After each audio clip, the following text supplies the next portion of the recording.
प्रभु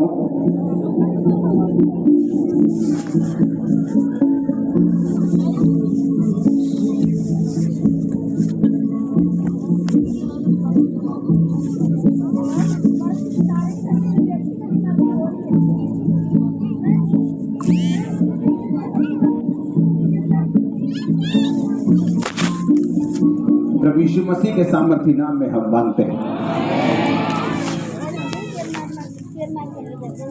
लूका 9 उसकी 28 से 43 आयत को मैं यहाँ भी पढ़ूंगा। वहां आवाज बिल्कुल ठीक है,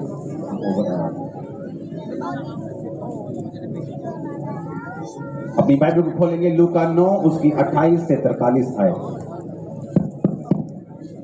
इन बातों के कोई 8 दिन बाद वह पतरस, यूहन्ना और याकूब को साथ लेकर प्रार्थना करने के लिए पहाड़ पर गया।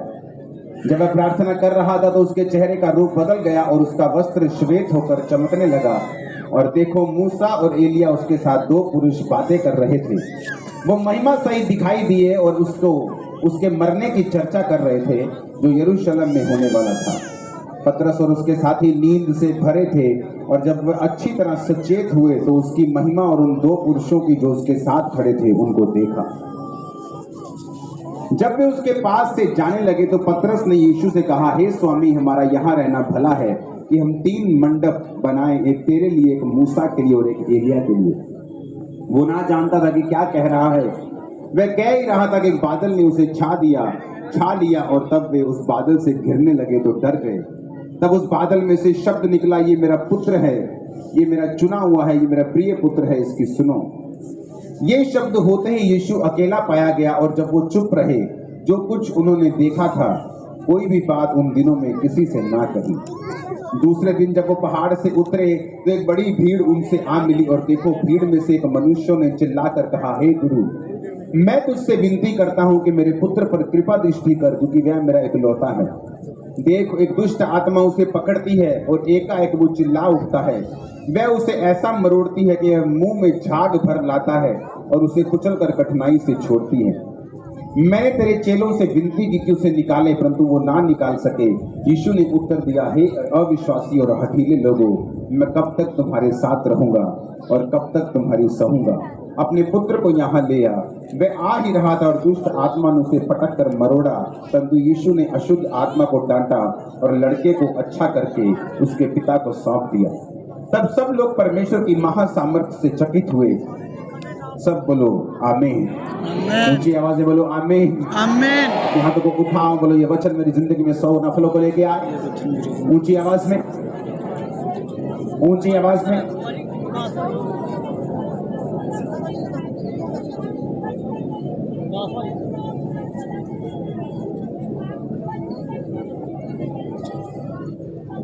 प्रभु यीशु मसीह के सामर्थी नाम में हम मांगते हैं।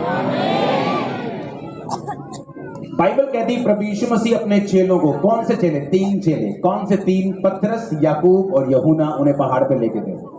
पहाड़ पर यीशु मसीह प्रार्थना कर रहे थे। यीशु मसीह का चेहरा श्वेत हो गया, व्हाइट हो गया, कपड़े चमकने लगे। मूसा और एलिया उसके साथ बातें कर रहे थे।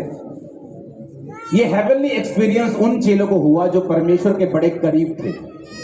वो जो सबसे करीब थे वो याकूब था, वो पतरस, याकूब, यूहन्ना और पतरस, ये 3 चेले परमेश्वर के सबसे करीब थे। अगर परमेश्वर ने जब औरत को, जो 12 साल की लहू बहन मिली औरत को चंगा किया, और जब यीशु मसीह उस रास्ते से जहां उसे 12 साल की उस लड़की को भी हील करना था और जीवित करना था, तो भी अंदर सिर्फ यही 3 चेले गए थे, बाकी 9 चेले और बाकी जो लोग थे वो बाहर रहे थे। अब मैं आपको जो चीज बताना चाहता हूं उसे बड़े ध्यान से सुनना और समझना। जब ये सारी घटना हो रही थी और प्रभु यीशु मसीह पहाड़ पे थे और ये सुपरनैचुरल एक्सपीरियंस चेलों के साथ हो रहा था, और जब वो वापिस आए तो बहुत से लोग खड़े थे यीशु मसीह का इंतजार करने के लिए, और यीशु मसीह को उन्होंने बोला कि परमेश्वर, हम एक दुष्ट आत्मा वाले व्यक्ति को तेरे चेलों के पास लाए थे, परंतु तेरे चेले उन्हें निकाल नहीं सके। वो कौन से चेले थे? वो 3 चेले नहीं थे, वो 9 चेले थे जो 3 से अलग थे। वो 9 चेले जिन्हें परमेश्वर बड़े काम करने के लिए नाल नहीं, साथ नहीं लेके जाता था, छोड़ के जाता था, वही 9 चेले उन दुष्ट आत्मा को निकाल नहीं सके। आप मसीह लाइफ में देखते हो क्रिश्चियंस को, विश्वासियों को, कुछ विश्वासी हैं जो बड़े आनंद के साथ जी रहे हैं, कुछ सेवकाइयां हैं जो बड़े आनंद के साथ और जुम्बश के साथ और विक्ट्री के साथ चल रही हैं, लेकिन कुछ लोग ऐसे भी हैं जो फ्रस्ट्रेशन के साथ चल रहे हैं, जो खिंचाहट के साथ चल रहे हैं, जिनकी लाइफ में वो नहीं हो रहा जो बाकी बड़े चेलों की लाइफ में हो रहा है, जो पतरस की लाइफ में हो रहा है वो उनकी लाइफ में नहीं हो रहा। और कारण परमेश्वर नहीं है, कारण वो लोग खुद हैं। जब बाइबल कहती परमेश्वर ने चेलों से कहा कि लोग मुझे क्या कहते हैं, कहते परमेश्वर कोई कहता है कि तू यूहन्ना है, कोई कहता है तू एलिया है। पतरस को परमेश्वर ने पूछा तू मुझे क्या सोचता है, मैं कौन हूं? उसने कहा तू जीवते परमेश्वर का बेटा, तू मसीह है। परमेश्वर ने कहा इस बात के कारण मैं तुझ पे अपनी कलीसिया बनाऊंगा और तुझ पे अधोलोक के फाटक जो होंगे वो प्रबल नहीं होंगे, क्योंकि ये बात तुझ पर मांस और लहू ने नहीं परंतु परमेश्वर की आत्मा ने प्रकट की है। हालेलुया। दो तरह के विश्वासी हैं, एक वो जो फ्रस्ट्रेट रहते हैं, जो काम नहीं कर पाते, आत्मिक शक्तियां जिनके पास नहीं है, जो हर टाइम संघर्ष करते हैं, और दूसरे तरह के हैं जो हर वक्त विक्ट्री में रहते हैं, जीत में रहते हैं, और दूसरे जब उनको देखते हैं उन्हें लगता है कि ये कैसे कर पा रहे हैं, और वो विरोध भी करते हैं। अब जो चेले 9 नहीं कर सकते थे वो 3 कर सकते थे। आपको ध्यान से अब बात को समझना है, इसमें परमेश्वर का कसूर नहीं था। बात यह थी कि आप लोग परमेश्वर के वचन को कितना ग्रहण करते हो। 9 चेले जो थे जो कहते थे परमेश्वर कोई तुझे ये कहता है, कोई तुझे ये कहता है, इसका मतलब वो लोगों की बात भी सुनते थे। प्रेशर बढ़ा, अपने पड़ोसी को बोलो वो खुदा की बात भी सुनते थे और लोगों की बात भी सुनते थे। जब परमेश्वर बोल रहा है कि लोग मुझे क्या कहते हैं, तो उनको मालूम था लोग उनको, क्योंकि लोगों की बात, लोगों के साथ उनका उठना बैठना था, उनको मालूम था लोग भी क्या कहते हैं और परमेश्वर भी क्या कहता है। क्या आप ऐसे तो नहीं कि लोग क्या कहते हैं आपके पास्टर के विषय में, आपकी चर्च के विषय में, लोग क्या कहते हैं जीसस क्राइस्ट के विषय में, आप उनकी बात भी सुनते हैं, आप रिश्तेदारों की बात भी सुनते हैं, आप चर्च में भी आ जाते हैं, आप प्रार्थना करवा के भी चले जाते हैं, आप बीच में लटके हैं धोबी का कुत्ता, ना घर का ना घाट का। यीशु मसीह ने कहा जिसका विश्वास थोड़ा है, जिसका विश्वास कंप्लीट नहीं, वो समुद्र की लहर के समान है। आज से 20,000 साल पहले भी लहर आती थी, टकराती थी, चली जाती थी, आज भी टकराती है और चली जाती है, कोई काम नहीं होता। जैसे पहले थी आज वैसे ही है। उसी तरह से बाइबल कहती है व्यक्ति जिसका विश्वास दो चित्ता है वो समुद्र की लहर के जैसे। हालेलुया। और पतरस, याकूब और यूहन्ना वो व्यक्ति थे जो ये बात का फैसला कर चुके थे कि परमेश्वर कोई ठोकर खाए तो खाए, लेकिन मैं ठोकर नहीं खाऊंगा। जब यीशु मसीह ने कहा कि आज मुझे पकड़ लिया जाएगा और 3 दिन के बाद ऐसा हो जाएगा, बार बार पतरस को बोलते रहे, 3 दिन पहले भी, आज भी, होने वाला था तब भी। और पतरस कहता रहा परमेश्वर अगर तुझे मौत आई तो मैं भी तेरे साथ मरने के लिए तैयार हूं। वो परमेश्वर को झूठ नहीं बोल रहा था, वो सच में इतना डेडिकेटेड था, सच में इतना समर्पित था कि वो कुछ भी करने के लिए परमेश्वर के लिए तैयार था। और इसीलिए बाइबल कहती है जो पतरस कर सकता था वो बाकी चेले नहीं कर सकते थे। हालेलुया। आपको प्रोफेटिक वर्ड मिलता है कि अब आने वाले टाइम में डिलीवरेंस वीक शुरू होने वाले हैं, मुझे डिलीवरेंस के लिए जाना है, मुझे डिलीवरेंस नेक्स्ट लेवल के लिए जाना है, मुझे फाइनेंशियल बरकत के लिए जाना है, ये 7 हफ्ते मुझे प्रार्थना में रहना है, 7 हफ्ते मैंने प्रोफेटिक वर्ड्स को स्वीकार। बहुत से लोग आमीन बोलते हैं, लेकिन क्या आपने आमीन बोलने से पहले जो वचन आपको बताए गए हैं क्या उन वचनों को पूरा किया आपने? एक व्यक्ति आगे टेस्टिमनी देता है कि मैं उस 23 जून की मीटिंग में था, मैं 31 नाइट की मीटिंग में था, आपने स्वीट दी थी और आपने कहा था कि वो कड़वापन खत्म हो चुका है और आपको टेस्टिमनी मिलेगी रसौलियों के बावजूद, बीमारी के बावजूद, 8 डॉक्टर चेंज करने के बावजूद। अपनी टेस्टिमनी को मैं रिसीव करके वापस गई, 1 वीक के अंदर मैं प्रेग्नेंट थी। उसके बाद परमेश्वर ने मुझे बेबी दिया। कैसे? क्योंकि आप वर्ड्स को रिसीव कर रहे हैं और वर्ड से पहले भी जो बताया जा रहा है आप उसमें बिलीव कर रहे हैं। हालेलुया। आज से कुछ साल पहले जब टेस्टिमनी चर्च में चल रही थी तो बहुत से परदेशी लोग थे जो गवाही दे रहे थे कि हमने अपना घर ले लिया, हमने अपना घर ले लिया, हम बिहार से आए हैं, हम यूपी से आए, मैं महाराष्ट्र से आई हूं, मैं पंजाब में रहती हूं, हम काम करते थे, हमने अपना घर लिया है। तो मैं बड़ा हैरान होता कि पंजाबी लोग अपनी टेस्टिमनी क्यों नहीं दे रहे अपने घर की। ये बाहर से लोग आ रहे हैं और टेस्टिमनी दे रहे हैं। जब उनको एग्जामिन किया गया, जब करीब से देखा गया, तो उन लोगों की जो विश्वास था, जो श्रद्धा थी, जो फेथ था, वो दूसरे लोगों से कहीं ज्यादा था। वो एक चर्च में टाइम था जब रजिस्ट्रियां होने वाली होती थी, बोलता कि ये येलो पेपर लेके जाओ, अगले हफ्ते बोना है, नेक्स्ट मंथ बोना है, बहुत जरूरी है, इसके बिना चलेगा नहीं। पंजाबी सोचते थे कई बार, लेकिन वो लोग सोचते नहीं थे। वो बोला कि हाँ चर्च ने बोला है, कोई प्लान नहीं, कोई सोचना नहीं, जो करते थे, सुनते थे, करते थे, और वो ब्लेस होके सामने भी आए, टेस्टिमनीज भी दी, और आपकी टेस्टिमनीज भी श्योर है यीशु मसीह के नाम में। अगर आमीन हो चाहे चर्च आमीन। आप मेरी बात को समझ रहे कि नहीं? वो लोग बिना शक के, बिना किसी शक के, पास्टर को उनको मालूम है ये बात कि चर्च की आपकी ऑफरिंग मैं देखता तक नहीं, मेरे घर में आपकी ऑफरिंग नहीं आती, बैंक में जमा होने से पहले भी घर में नहीं आती, वो चर्च के स्ट्रांग रूम में होती। आप कितना पैसा देते हो सिर्फ आपको पता है, परमेश्वर को मालूम है।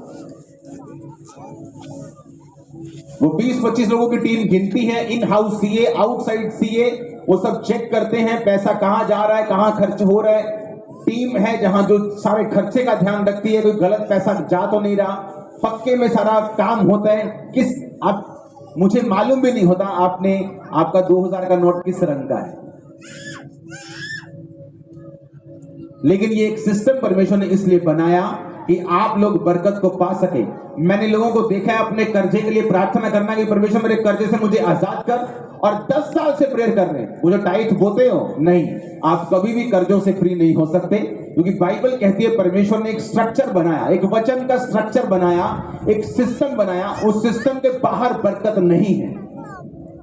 अगर आप लोगों की भी सुनेंगे, अगर आप दिमाग की भी सुनेंगे, आप वो नहीं दे सकते जो परमेश्वर आपको देना चाहता है। इमेजिन करो वो 9 चेले जो चंगा नहीं कर सके, कितनी फ्रस्ट्रेशन में होंगे, क्या सोच रहे होंगे, लोग उनको कैसी कैसी बातें बोल रहे होंगे। लेकिन जो 3 चेले थे जो वो कर पा रहे थे, वो 9 नहीं कर पा रहे थे, क्योंकि वो 3 चेलों का ध्यान सिर्फ यही था कि परमेश्वर ने मुझसे क्या कहा है, मेरे पास्टर ने मुझसे क्या कहा है, मेरे अगुए ने मुझसे क्या कहा है, ना कि लोग क्या कहते हैं, ना कि दिमाग क्या कहता है, ना कि सेंस क्या कहती है, क्या ना कि दूसरे सेवक क्या कहते हैं। हालेलुया। बहुत सारे पंजाबी कहते हैं बहुतिया घरां दा परोना भुखा रह जाता। हाँ, जिस तरह पिता एक है, परमेश्वर एक है, चर्च भी एक होना चाहिए, जिसको आप सुनते हैं वो भी एक होना चाहिए, ताकि आपकी लाइफ में जो परमेश्वर का वर्ड है आप उसे कंप्लीटली बिना किसी शक के रिसीव कर सकें, ताकि आप ही की लाइफ में काम हो और आप बड़े कामों को देख सकें। आमीन। अब वो 9 चेले वो कर पा रहे थे, जो नहीं कर पा रहे थे, 2-3 चेले कर पा रहे। हालेलुया। 2 कुरिन्थियों 5 उसकी 17 आयत, उसमें लिखा, यदि कोई मसीह में है तो वह नई सृष्टि है, पुरानी बातें बीत गई हैं, देखो सब बातें नई हो गई हैं। परमेश्वर ने कहा अगर तुम मसीह में हो तो नई सृष्टि हो, पुरानी बातें बीत गई, देखो सब बातें नई हो गई। थर्सडे का वचन क्या था उसे भी स्क्रीन पर निकालेंगे अगर है आपके पास तो, कि जितनों ने परमेश्वर को ग्रहण किया वो परमेश्वर के बेटे और बेटियां बने और संसार के ऊपर जय प्राप्त। क्योंकि जो कुछ बाइबल कहती है परमेश्वर से उत्पन्न होता है, उस वचन को पढ़ेंगे, जो कुछ परमेश्वर से पैदा हुआ है वह संसार के ऊपर जय प्राप्त करता है, और वह विजय जिससे संसार पर जय प्राप्त होती है हमारा विश्वास है। परमेश्वर कहता है कि जो कुछ मुझसे पैदा होगा संसार के ऊपर जय प्राप्त करेगा, क्योंकि जीसस क्राइस्ट ने कहा था संसार से तुम्हें कलेश होता है। ताना कौन मारता है?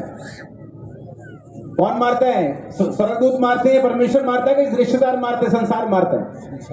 हाँ, वो फेसबुक पर नेगेटिव कमेंट्स आपकी फोटो के नीचे कौन लिखता है? संसार। जब कोई फेल हो जाता है तो रिश्तेदार ताना मारने के लिए आते, जान के पूछने आते, कौन है वो? संसार। यीशु मसीह ने कहा संसार से तुम्हें कलेश होता है, पर ढाढ़स बांधो, मैंने संसार को जीत लिया है। तुम संसार में रहते हो पर संसार के नहीं हो। मैंने संसार को जीत लिया है, और अगर कोई मुझसे पैदा हुआ है वो भी इस संसार के ऊपर जय प्राप्त करे। जो कोई मसीह में है वो नई सृष्टि है। अब हुआ क्या? अब मान लो आप कहते हैं एक व्यक्ति जिसके ऊपर कर्जा है, बहुत कर्जा है उसके ऊपर, जिस दिन वो मसीह में आया, बाइबल कहती है वो नई सृष्टि है, पुरानी बातें बीत गई। तो मैं क्वेश्चन करना चाहता हूं, क्या उसका कर्जा खत्म हो गया? बोलो, जो बैंक से लोन चल रहा था वो खत्म हुआ कि नहीं हुआ? आवाज नहीं आई मेरे को। नहीं हुआ ना? किससे तो जा रही है कि नहीं जा रही? तो बाइबल तो कहती है हम नई सृष्टि, पुरानी बातें बीत गई। तो बैंक वालों को जाके बताओ तो कि मेरा पुरानी बातें बीत गई है जी, मैं तो क्रिश्चियन बन गया, लोन खत्म करो तुम ही। तो बोलेगा लोन नहीं खत्म करे, तेरे घर से बाइक उठा के लेके आते जरा, तेरे को नींद तेरी खोलते हैं थोड़ी। अब ये क्यों लिखा कि पुरानी बातें बीत गई, देखो सब नई हो गई? क्योंकि जिस वजह से आपके घर में कलेश है, जिस वजह से आपके घर में कर्जा है, जिस वजह से आप बीमार हैं, परमेश्वर ने कहा मैंने वो सब चीजों को खत्म कर दिया। तुम एक अच्छे प्लेटफॉर्म के ऊपर आ चुके हो जहां से तुम अपने कर्जे को खुद खत्म कर सकते हो।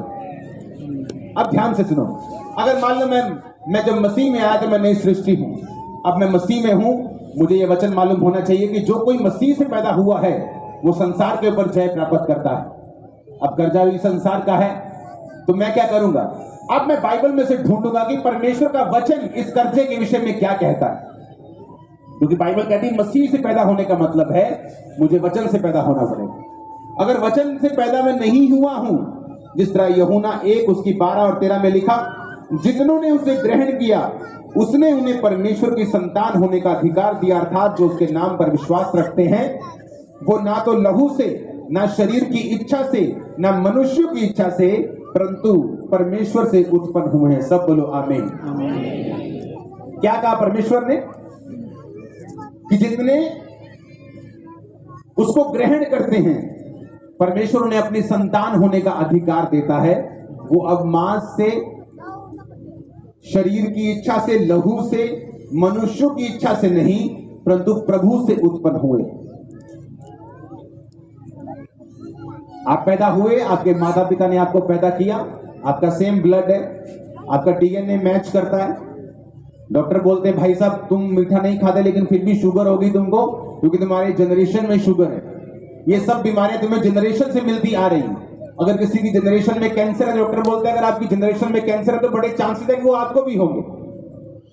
लेकिन यीशु मसीह ने कहा अगर तुम मुझसे पैदा हुए हो तो अब तुम मनुष्य की इच्छा से नहीं, यानी अपने माँ बाप की इच्छा से नहीं, लहू से नहीं, अपनी माता के गर्भ के उस प्लेसेंटा से नहीं, शरीर की इच्छा से नहीं, क्योंकि माता पिता ने तुम्हें चाहा कि पैदा हो, परंतु अब तुम प्रभु से पैदा हुए हो।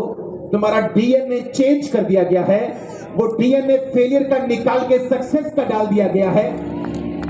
अब बात यह है,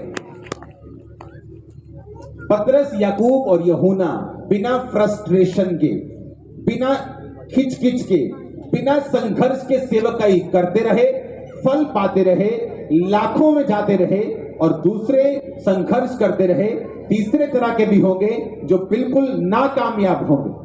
कारण क्या? कितना वचन आप परमेश्वर का सुनते हैं और उसे सीरियसली लेते हैं, यह डिपेंड करता है कि आप अपनी लाइफ में कितना आगे जाएं। अब यहां पे क्या लिखा हुआ है? जब मुझे मालूम हुआ कि अगर मैं प्रभु से पैदा हुआ हूं तो अब मैं किसी मनुष्य की इच्छा से नहीं, लहू से नहीं, प्रभु से पैदा हुआ, मेरा डीएनए चेंज कर दिया गया है। और अगर मैं मसीह में हूं तो नई सृष्टि हूं। जब मैं मसीह में आया तो मेरी कोई ऐसी स्टोरी नहीं है कि मैं गरीब था या मैं बड़ा फाइनेंशियल ट्रबल में था, प्रभु ने मुझे ब्लेस किया, मेरी ऐसी स्टोरी नहीं। मैं ब्लेस था फाइनेंशियली मुझे कोई प्रॉब्लम नहीं थी जब मैं मसीह में आया। लेकिन मसीह में आने के बाद फाइनेंशियली मैं और ब्लेस हुआ, हमारा बिजनेस ब्लेस हुआ, बिजनेस खुदावन ने बहुत आगे बढ़ाया, वो बात अलग है। खुदावन ने बरकत देनी शुरू की। सेवकाई से पहले ही एक बड़ा बिजनेस था मेरा टाइल्स का। जब मैं मसीह में सेवकाई छोड़ के आया, सेवकाई को मैं आया बिजनेस छोड़ के, तब बहुत बड़े बिजनेस को, सक्सेसफुल बिजनेस को छोड़ के आया था। लेकिन वो बिजनेस कैसे बड़ा हुआ, कैसे कर्जों से आजाद हुआ? जब मुझे मालूम हुआ कि अब मैं मसीह में हूं, पुरानी बातें बीत गई, यानी अब मैं कुछ भी जो एफर्ट करूंगा मैं प्रयत्न करूंगा, मैं प्रेयर करूंगा, मैं मेहनत करूंगा, मैं उसमें सफल होऊंगा, क्योंकि मेरा डीएनए चेंज कर दिया गया है। मैं मनुष्य के डीएनए से बदलकर अब परमेश्वर के डीएनए से जुड़ चुका हूं। जीसस क्राइस्ट के डीएनए में बीमारी नहीं है, जीसस क्राइस्ट के डीएनए में फेलियर नहीं है। आप कभी फेल नहीं होंगे। आमीन खड़कने वाला चाहिए। लेकिन बात समझ की है। पतरस याकूब और यूहन्ना को समझ आ गई कि ये भाई, ये मसीह है, ये खुदा का बेटा है, पीछे निकलना है, इसके पीछे जाना है। मरना जीना, खाना पीना, बैठना उठना, घाटा वाटा सारा कुछ दे नाला हूं। मर गए दे, जींदे दे, चंगे दे, बीमार दे, सारा कुछ दे नाल। पर दूसरे लोग क्या कहते हैं? मेरी मासी ने कुछ कहा है, अच्छा ध्यान रखी थोड़ा, मैंने यीशु मसीह बारे में खबर मिली हूं, ध्यान रखी थोड़ा जा, साहब ना चलनी। उनको ये भी मालूम था संसार क्या कह रहा है, लेकिन उन तीनों को मालूम था खुदा तू मरेगा मैं मरूंगा, तू जिएगा मैं जीऊंगा, तू जाएगा मैं जाऊंगा, तू कूदेगा मैं कूद जाऊंगा, तू चढ़ेगा मैं चढ़ जाऊंगा। हालेलुया। अब बाइबल कहती है जब मालूम हुआ कि मैं नई सृष्टि हूं, अब मुझे क्या करना है? मुझे वो चेक करना है जो खुदा ने अपने मुंह से बोला है।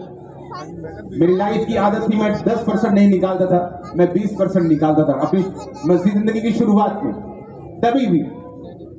और उसके बाद भी बहुत से ऐसे खर्चे थे चर्च के जो मैं अपनी जेब से करता था। और खुदा ने क्या किया?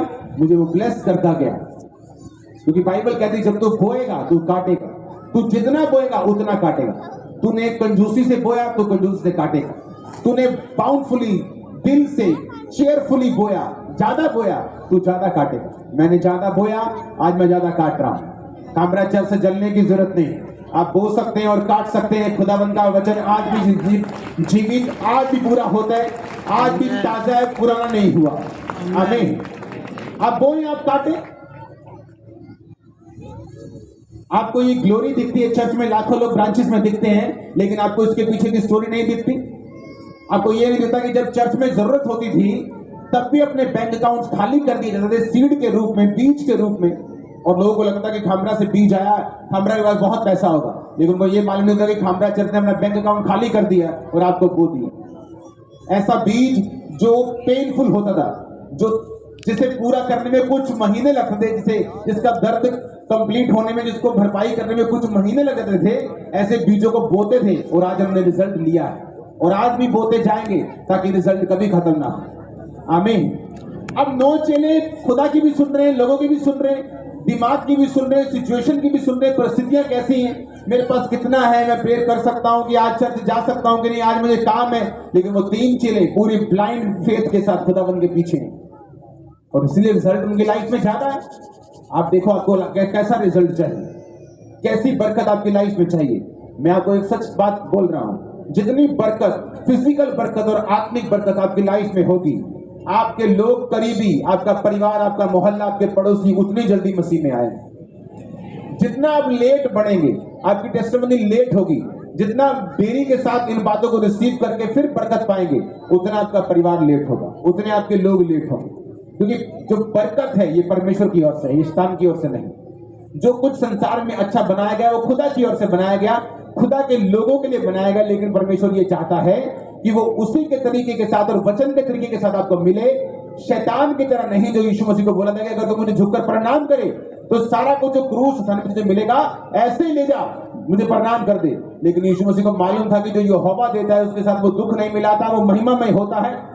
जो परमेश्वर जिस तरीके से आपको देगा, जो टाइट होने से, प्रेयर करने से, फास्टिंग करने से, खुदा के वचन से चलने से, विश्वास करने से मिलेगा, वो सदा के लिए रहेगा, आपकी जनरेशन तक चलेगा। आपकी जनरेशन को मैं बड़ी बरकतों में, बाहर के देशों में देख रहा हूं, बड़ी बरकतों को देते हुए। आमीन। मेरे को ऊंचे वाला चाहिए यीशु मसीह के नाम में। Hallelujah, hallelujah. ये समझ की बात है। जब मुझे बैप्टिज्म के बारे में मालूम हुआ, क्योंकि बपतिस्मा नाम की वो चीज होती है, मैं अपने पास से पूछा कब देना है बपतिस्मा? अभी देंगे 1 महीने में, जल्दी कर दे दो, जल्दी दे दो, मुझे जल्दी चाहिए। नहीं, तब होता था कि यहाँ जब 40-50 लोग इकट्ठे होंगे तो मिलके बपतिस्मे देते थे, और 2-4-5 को चर्च में बपतिस्मा नहीं देते थे। आपकी तरह वो, मैं उस समय इतना भाग्यशाली नहीं था कि हर संडे हर थर्सडे बुद्धिस्ट में होते हैं, आप जब मर्जी दे सकते हैं। तब ऐसा नहीं होता था। टेस्टिमनी इतनी नहीं होती थी, किसी की टेस्टिमनी बनती हो, गांव में टेस्टिमनी बनी है, जानते लोग गांव में, उस गांव में जहां टेस्टिमनी बनी, जिस गवाही बनी है, उस गांव में जाकर पूछते थे, इंटरनेट नहीं होता था, कि भाई साहब सच में इतनी बड़ी गवाही बनी है, बहन जी सच में खुदावंद ने आपको इतनी बड़ी, हाँ, लोग गवाही सुनने के लिए लोगों के घरों में जाया करते थे। आज आप इंटरनेट पे गवाहियां सुनते हैं, आज आप लाइव गवाहियां सुनते हैं, लाइव लाखों लोग खुदावंद ने बरकत दी है चर्च को। आमीन। आप प्रिविलेज लोग हैं, आपको मालूम नहीं आप कितना बड़ी दया के नीचे हैं, आप कितने बड़े अनुग्रह के नीचे, अभी आपको मालूम नहीं। जो आप सुन रहे हैं बैठकर, बड़े देश ऐसे जो ऐसे सुन नहीं सकते। सुबह 4 बजे गुफाओं में इकट्ठा होते हैं, 5 बजे 6 बजे के पहले चर्च खत्म कर देते हैं, और लोग तब भी पूरी बेदारी के साथ, पूरी जुम्बश के साथ जाते। यीशु मसीह ने कहा था तुम मुझसे बड़े बड़े कार्य करें, क्योंकि यीशु मसीह के पास उस समय सैटेलाइट नहीं था, इंटरनेट नहीं था, जहां वो सुनाते थे वही लोग सुनते थे। आज आप यहां अपनी गवाही दे रहे हो और लोग लाखों किलोमीटर दूर, हजारों किलोमीटर दूर आपको सुन रहे हैं। आप बड़े काम कर रहे हैं, और ये खुदावंद की इच्छा थी कि आप बड़े काम करें। आमीन। और ये आने वाले समय में क्या हो रहे हैं, आप चमकने वाले में आपको बता सकता हूं। अगर इस समय पंडाल की इस लाइट को ऑन कर दिया जाए तो आपको लाइट की कोई वैल्यू नजर नहीं आएगी, क्योंकि रोशनी। अब दिन बुरे आते जा रहे हैं, जो प्रोफेटिक वर्ड मैं आपको दे रहा हूं खाने के, आने वाले दिनों में याद रखना, खाना पूरे वर्ल्ड का चंद कंपनियों के पास होगा, वहां से कंट्रोल किया जाएगा। छोटी छोटी किराने की दुकानें बंद होती जाएंगी फ्यूचर में, लेकिन जो मेन कंट्रोल होगा वो बड़ी कंपनियों के पास होगा, वहां से फूड को कंट्रोल किया जाएगा। आप लखपति हो, करोड़पति हो, आपको गिनती से फूड दिया जाएगा, घर में कितने मेंबर, कितने चावल और कितना आटा आपको दिया जाएगा। लेकिन क्रिश्चियन लोग, आप जगत की ज्योति हो, जब अंधेरा बढ़ेगा आप ज्यादा चमकोगे। जैसे लोग जिएंगे आप वैसे नहीं जियोगे, आप आनंद में जियोगे, भरपूरी में जियोगे, खुदावंद की ताकत के साथ जियोगे। आमीन। हो जाए बरकत आपकी। आमीन।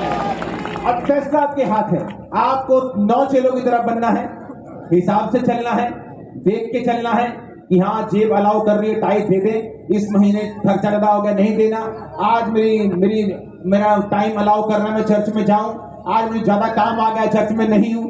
आपको देखना है कि आपने अपने हिसाब से चलना है, कि आपने पूरी बाइबल को, पूरी तरह से वचन को फॉलो करना है।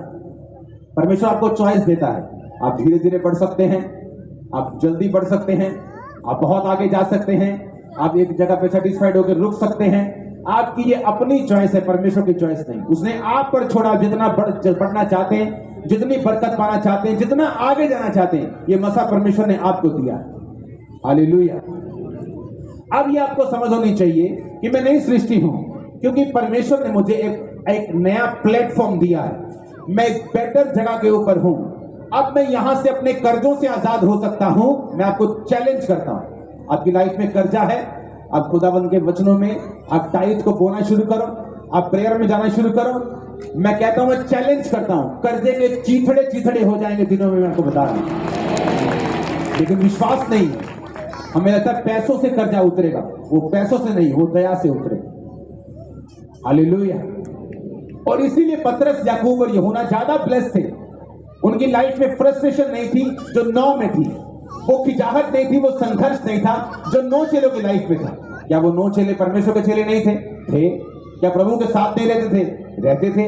उसके साथ खाते पीते नहीं थे? खाते पीते भी थे। क्या खुदा से प्यार नहीं करते थे? पूरा प्यार करते थे, लेकिन फिर भी रिजल्ट अलग अलग था। एक है खुदावन से इमोशनल प्यार करना, एक है परमेश्वर की बात को एग्जैक्टली अपनी लाइफ में फॉलो करना। जो मसीह से पैदा हुआ है वो संसार के ऊपर जय प्राप्त करता है। क्या है संसार में? बीमारियां हैं, क्या है? कलेश है, क्या है? ताने हैं, क्या है? कर्जा है, फाइनेंशियल ट्रबल है, डिप्रेशन है, चिंता है, हर तरह की वो मुसीबत है जो संसार में है। और जीसस ने कहा, टाटस बांध, मैंने संसार को जीत लिया है, मैंने उसे विन कर लिया है। और अगर तुम मुझसे पैदा हुआ है तो तू भी संसार के ऊपर जय प्राप्त करेगा। आज आपका परिवार और आप इस मसीह को जय के लेके जाए। आमीन। ऊंचा बोलकर और मैं यीशु मसीह के नाम के आपकी लाइफ के ऊपर घोषणा करता हूँ, ये विपरी का मसा आपके लाइफ पे, आपके परिवार के ऊपर खोले यीशु मसीह के नाम में। Hallelujah, hallelujah, hallelujah. खुदावंद का मसाज आपके ऊपर है चर्च। आमीन। मैंने खुदावंद का मसाज आपके ऊपर है चर्च। आमीन। Hallelujah, hallelujah. आज से एक नियम बनाना है कि अगर मैं धीरे धीरे चलूंगा, वचनों को पूरा करने में टाइम लगाऊंगा, तो मैं 9 चेलों की कैटेगरी में। खुदा प्यार भी करेगा, बचा के भी रखेगा, लेकिन वो विक्टोरियस लाइफ, जो ड्रीम लाइफ, जो ड्रीम के रूप में लोग देखते हैं, उसे पाना मुश्किल हो जाए। जो लोग बपतिस्मा नहीं लिया, जिन्होंने, आज मीटिंग के बाद बपतिस्मा लें, क्योंकि अगले संडे प्रभु भोज है और आप में से एक भी जन उस स्पेशल प्रेयर और प्रभु भोज को मिस ना करें। आमीन। उस लहू को, उस भोज को आप मिस नहीं करें। आप पूरी इंस्ट्रक्शंस को फॉलो करते जाएंगे और मैं आपको बता रहा हूं, डिलीवरेंस आपके पास होगी, आप पूरी तरह से डिलीवर होंगे। आमीन। ऊंचे वाला चाहिए चर्च। वो बार बार वीजा अप्लाई करना और ना मिलना, आपको डिलीवरेंस की जरूरत है। एक लेवल पे आके चर्च का स्टक हो जाना, डिलीवरेंस की जरूरत है। डिलीवरेंस सिर्फ दुष्ट आत्माओं से नहीं होती, आपके मेंटल लाइफ में भी होती, घर में भी होती, पति पत्नी के बीच में भी डिलीवरेंस चाहिए आपको, बच्चों में भी डिलीवरेंस चाहिए आपको, अपनी लिमिटेशन से आजाद होने के लिए। एक लिमिट तक ही आप बढ़ पाते हैं, अगर उससे बड़ा कोई काम करने जाते हैं, अटैक हो जाता है, उसके लिए आपको डिलीवरेंस चाहिए। और ये 7 हफ्ते आपको लॉन्च कर देंगे यीशु के नाम में नए हथियार के रूप में। आप आगे बढ़ने जा रहे हैं। आमीन। ऊंचाई बरकत आपकी है। आमीन। खुदावंद का वचन पूरे इंडिया में फैल रहा है। बहुत जल्दी आपको जम्मू कश्मीर की और हिमाचल की गुड न्यूज देंगे, बहुत जल्दी। दोनों ब्रांचेस की गुड न्यूज जल्दी जल्दी आपको मिलने वाली है। आमीन। कितने लोग हैं हिमाचल से? हाथ खड़ा करना जरा, हिलाओ जरा हाथों को। और जम्मू कश्मीर से, जम्मू कश्मीर से देखो कहां कहां से लोग चर्च में बैठे हैं। अब आपके उधर ही शुरू होगी चर्च। हालेलुया। कितने वचनों को समझ रहे हैं? अपने पड़ोसी को बोलो, वचन पूरा करने में देरी मत करना, वचन समझने में देरी मत करना, क्योंकि वो तेरी बरकत में देरी करेगा, वो तेरी बरकत में देरी करेगा, तेरी डिलीवरेंस में, तेरे छुटकारे में देरी करेगा। जैसे ही वचन मालूम हो उसको पूरा करना, तो बरकत का हकदार होगा। आमीन बोलो एक बार ऊंची आवाज में। आमीन बोलो ऊंची आवाज में। हालेलुया। तो हिमाचल के लिए, जम्मू कश्मीर के लिए आप प्रार्थना करते रहें। और भी बहुत सारी ब्रांचेस है फॉरेन में जो खुलेंगी, लेकिन धीरे धीरे आपको गुड न्यूज देंगे। सारे लड्डू एकदम से नहीं खाने हैं, हेल्थ बनी रहे ताकि आपकी। आमीन। आपकी भी, किसी और की भी। हालेलुया। एक और बात प्रोफेटिकली मैं आपको बताना चाहता हूं, उसके बाद मैं प्रेयर में जाऊंगा। पंजाब के लिए आपको प्रेयर करनी है। मत डरो जो हो रहा है, वो अटैक हो गया जी, फलाना हो गया जी, उस चर्च में यह हो गया, मत डरो। परमेश्वर पंजाब के क्रिश्चियंस के हाथों में सब कुछ देने वाला। आमीन। और सरकारों को भी ये मैसेज है कि कोई क्रिश्चियन आपका दुश्मन नहीं, जब तक आप उसे जबरदस्ती बनाने की कोशिश ना करें।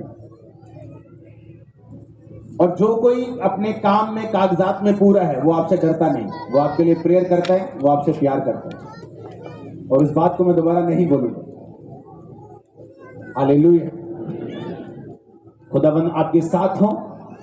आज आप डिलीवर होके वापस जाने पाए, कर्ज खत्म होने पाए। आमीन। ऊंचाई आशीष आपकी। अपने हाथों को उठा, बोलो जितना वचन मैंने सुना, जितना वचन मैंने 100 गुना फलों को लेके आओ। ऊंची आवाज में मांगो। जितना वचन मैंने सुना 100 गुना फलों को लेके आओ। जितना वचन मैंने सुना 100 गुना फलों को लेके आओ। तेरी ग्रेस शो है खुदावंद, तेरी ग्रेस शो है खुदावंद, तेरा पावर मसा शो पे चंगा करे, डिलीवर करे खुदावंद। जितना वचन मुझे समझ आया खुदावंद, जीसस नेम में परमेश्वर तेरी प्रार्थना खुदावंद। दुष्ट आत्माएं कांपे, निकली चिन्ह जलाई, से तेरे लोग तेरे लोग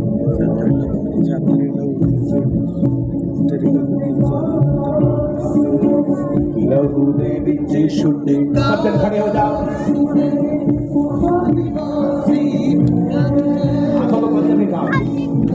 बंद करके बजा।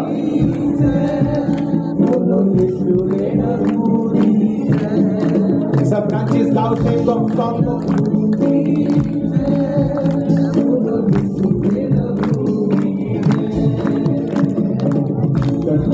कतेरा तूने यीशुदा पार्वती ने रोवे कतेरा तूने यीशुदा पार्वती ने रोवे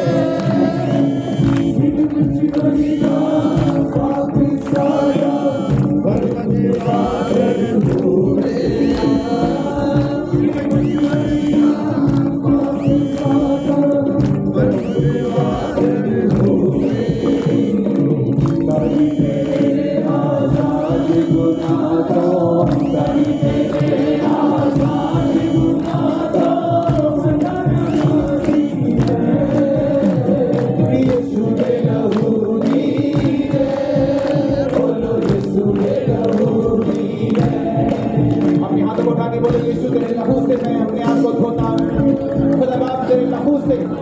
मेरे पापों को धोकर अपना बेटा अपनी बेटी आज मुझे बना ले, अपनी संतान होने का अधिकार दे खुदावंद। आज से मैं तेरी बेटी तेरा बेटा हूँ, मैं यीशु से पैदा हुआ हूँ। ऊंची आवाज से बोलो, बोलो ऊंची आवाज में, मैं यीशु से पैदा हुआ हूँ, मैं जीसस से पैदा हुई हूँ। जो जीसस से पैदा हुआ है वो जय प्राप्त करता है, और यीशु मसीह के नाम में अपना को उठाओ। आप जानते हैं एक बात को, बहुत से लोग ऐसे हैं जो अपनी डिलीवरेंस को नहीं ले पाते। पता है क्यों? उन्हें मालूम नहीं वो कौन है। पतरस को मालूम था वो कौन है और जीसस कौन है। कुछ लोग चर्च में आके बोलेंगे परमेश्वर, आज भी 10 साल से मसीह में है, परमेश्वर मुझे दुष्ट आत्मा से आजाद कर। उन्हें 10 साल बाद भी ऐसी प्रार्थना करने में शर्म नहीं आ रही। पतरस, याकूब और यूहन्ना इसलिए ब्लेस थे कि वो जीसस के साथ मिल गए थे, एक मन थे। जीसस ने अगर कहा मैं तुम्हें सांपों और बिच्छुओं को रौंदने का अधिकार देता हूं, तो इसका मतलब रौंदने का अधिकार किसके पास है? तो अगर आप ये कहेंगे जीसस मुझे आजाद कर, इसका मतलब यीशु मसीह ये समझेंगे कि आप अभी तक यीशु मसीह के साथ एक मन नहीं है। अभी भी दिमाग की सुन रहे हैं, संसार की सुन रहे हैं और खिंचे हुए लाइफ में, जबकि यीशु मसीह का उस खिंचाहट के पीछे कोई हाथ नहीं है। जीसस ने कहा मैं तुम्हें सांपों और बिच्छुओं को रौंदने का पूरा अधिकार देता हूं, किसी वस्तु से तुम्हें कुछ भी हानि नहीं होगी। जब आप प्रेयर करेंगे, मास प्रेयर, आप अपने अधिकारों के साथ कि मैं जीसस से जन्मा हूं, ऐसी की तैसी शैतान की, अपने हथियार को पहनेंगे और आज मास प्रेयर में अधिकारों के साथ प्रार्थना करेंगे। आप तैयार हैं क्या? क्योंकि आपको वचन के साथ एक मन होना पड़ेगा ब्लेसिंग के लिए। अपने हाथों को उठाओ, थैंक यू जीसस। उस ऑयल को उठा लो अपने हाथों में।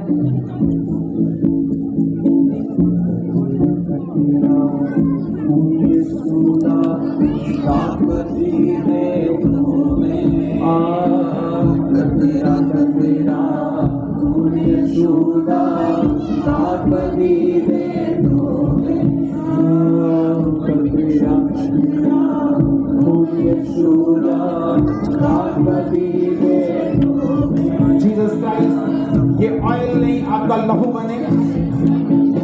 जिन जिन लोगों पे आज आए वो सदा के लिए दुष्ट आत्माओं से, बीमारियों से, बंधनों से आजाद होकर वापिस जाएं। इस ऑयल को अप्लाई करो। मेरे बच्चों से लेके, मेरे परिवार से लेके, मेरे आत्मिक परिवार, सब लोग ऑनलाइन भी उस ऑयल को अप्लाई करो। आज उसमें पावर है खुदाबंद की। अगले संडे प्रभु भोज के साथ ऑयल मीटिंग भी होगी। ये डिलीवरेंस शुरू हो चुकी चर्च, कांग्रेचुलेशन। ऑयल लगाओ, उसको, उस ऑयल को लगाओ, सब जन जितने आसपास मौजूद हैं।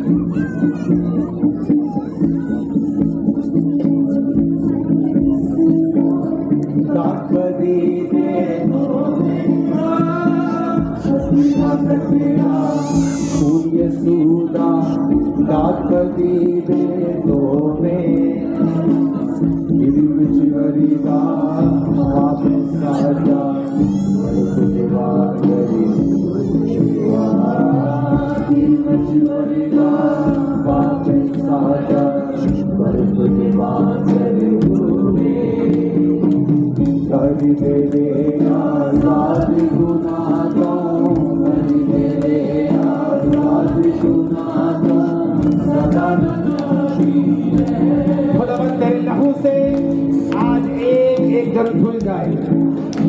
तेरा लहू इनकी जिंदगियों, इनके परिवारों, इनके बिजनेस के ऊपर लगे और ये फ्री हो जाए यीशु मसीह के साथ।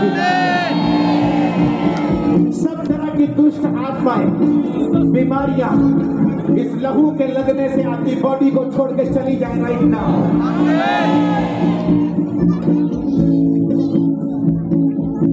सब तरह की दुष्ट आत्माएं और रोग आपकी बॉडी को छोड़े और जाते रहे यीशु मसीह के सामर्थ्य नाम में। मैं देख रहा हूं पवित्र आत्मा ने आपको छूना शुरू कर दिया। आप जहां भी हैं, होली गोस्ट, होली गोस्ट, बीमारियों के ऊपर, दुष्ट आत्मा के ऊपर, कमजोरी के ऊपर, कर्जे के ऊपर रिलीज करो होली गोस्ट।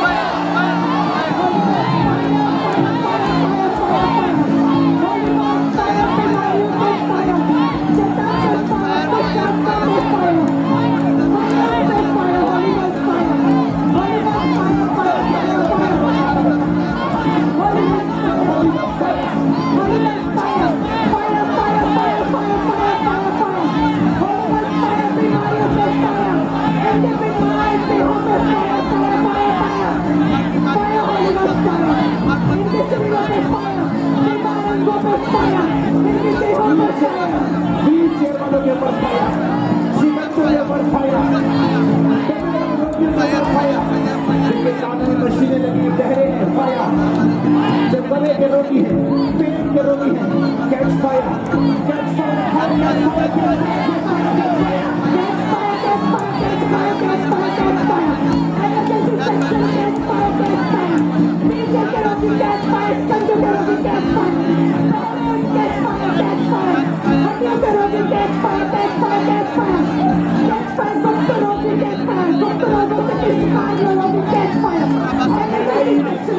आपकी फैमिली, मेरे भाई, मेरी बहन, आपकी लाइफ, आपकी फैमिली डिलीवर होगी अगर आप इस प्रेयर को फायरफुली रिलीज करके अपनी लाइफ के ऊपर टच करो, अपनी फायर से टच करो फैमिली को, टच करो बॉडी को, टच करो सिस्टम को, फाइनेंस को, टच करो होली को,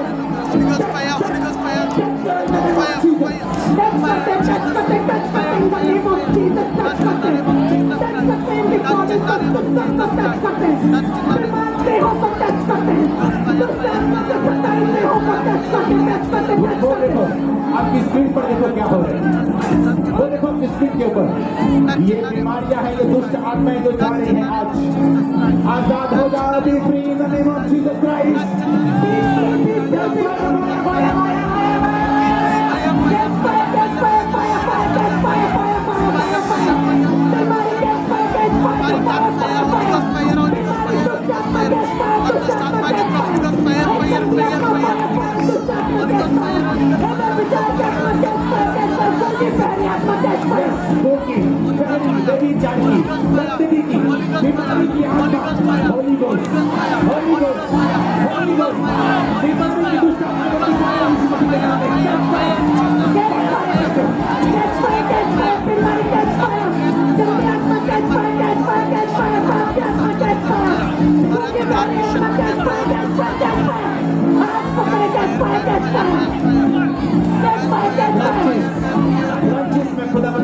आपको देख रहा हूं branches right now, Holi ghost fire आपके ऊपर, इंडिया के बाहर राइट नाउ, गुरदासपुर, अमृतसर, बंगाल, बिहार, सब जगह जितनी इंडिया में ब्रांचेस हैं वो भी in the name of Jesus उस फायर को मैं रिलीज कर दूं लाइफ के ऊपर।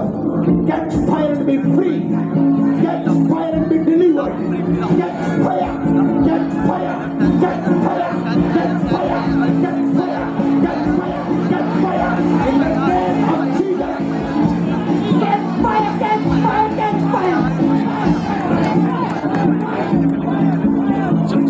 रिलीज करो होली गोस्ट फायर को, रिलीज करो।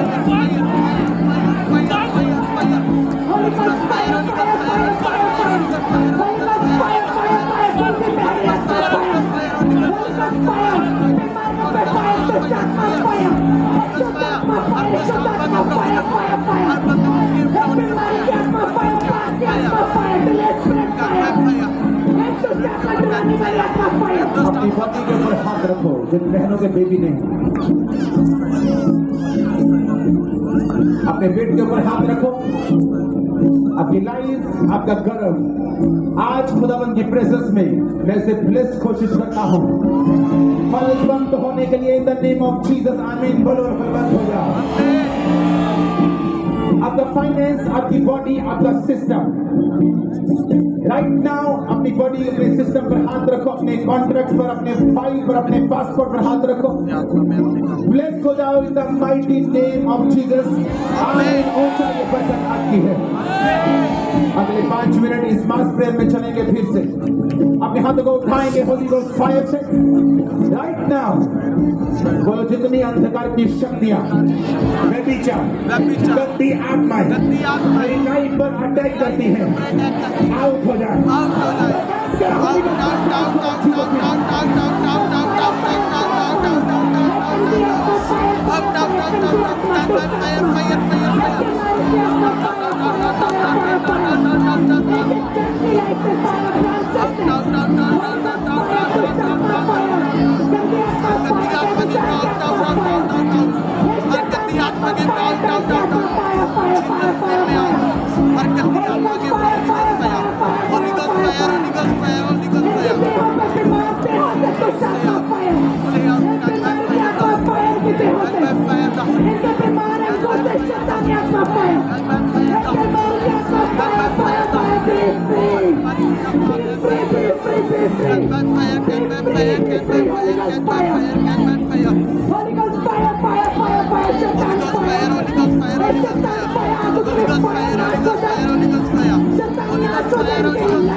मैं इस सिस्टर के ऊपर मैं प्रार्थना कर रहा हूँ, खुदा उनकी शाइन लाइट को तेरी लाइफ में मैं आता हुआ देख रहा हूँ। फिनिश सारा past finish in Jesus name. You are new in Jesus name. आप नए हैं आज से आपकी लाइफ बिल्ड होगी, नीचे को नहीं ऊपर को जाएगी। Jesus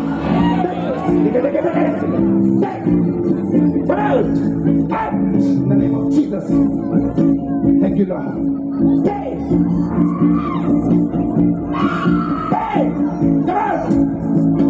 Leave in the name of Jesus.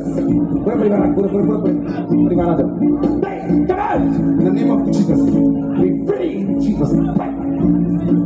Thank you, Lord. Thank you, Lord. Thank you, Lord.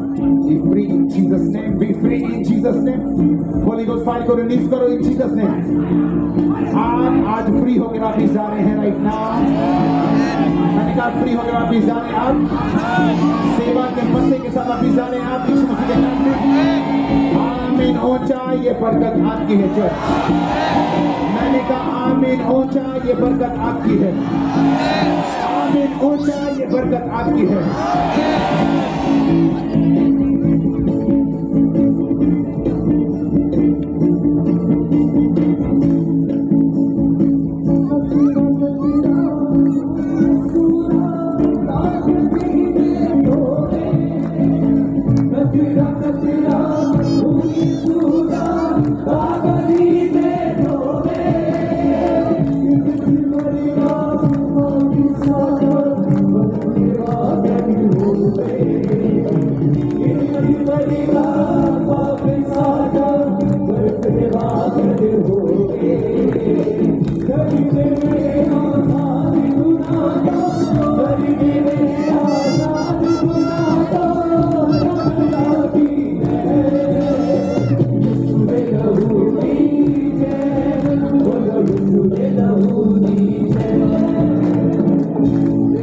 10 साल से इस भाई को डिस्क की प्रॉब्लम थी, इनके मन के पूरी तरह से ट्रेस हुए थे और 10 साल से इनको ये बैंड लगी हुई थी। और आज जैसी परमेश्वर के दास ने इनके ऊपर प्रार्थना की, वो रोग इन्हें पूरी तरह से छोड़ के जा चुका है, बैंड उतर चुकी है पूरी